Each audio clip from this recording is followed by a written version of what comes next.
Over my shoulder, you'll see our font, our venerable font. It probably was made in the 1200s as this present building was being built on a site which was already hallowed by several centuries of use by our brothers and sisters in Christ from the past. And it's so venerable that you'll see that it's stapled together with iron. There's a legend that during the Commonwealth period, when the Commonwealth soldiers entered Cuckfield, which was a bit of a royalist stronghold, that Cromwell's horse kicked the font and it smashed on the ground. I think that might be a bit of a legend. But what the font represents to us is the continuity of faith which has taken place here on this site for so many centuries. But more than that, it represents to us the way in which people are drawn into the fullness of life, which we believe to be is found in following Jesus Christ. That simple act with water is the wonderful grace poured upon us by God, which takes us into the heart of the life lived in the Spirit. In our gospel reading this Sunday, we have some very uncompromising words from Jesus, some that might make us feel very uncomfortable.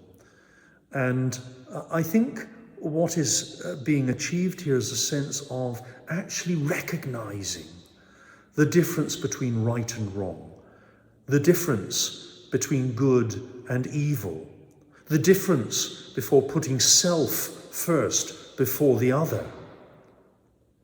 And in that respect, I think that when Jesus calls us the salt of the world, we're to have the salt within ourselves and to be at peace with one another.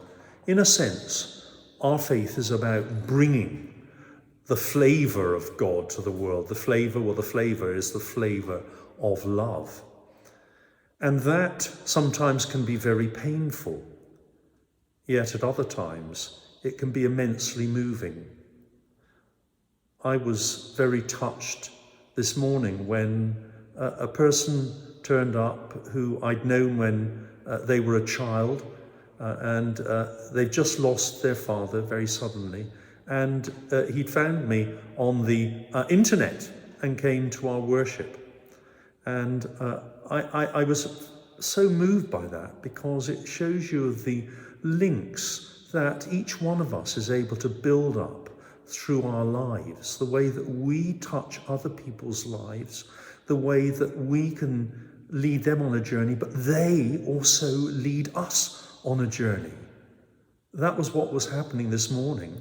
I was being led on a journey as that other person was, through our interaction with each other so many years later from when we'd last met. Our faith is a blessing to the world. It's the greatest blessing to the world. And so, my dear friends, as we rejoice in our baptismal life, let's remember that Jesus tells us to have salt within ourselves, calls us to be at peace with one another, calls us to be his light within the world. Do join us on Sunday at any of our worship, or during the week. We'd love to see you. But in the meantime, I do hope you have a great weekend. God bless. Bye-bye.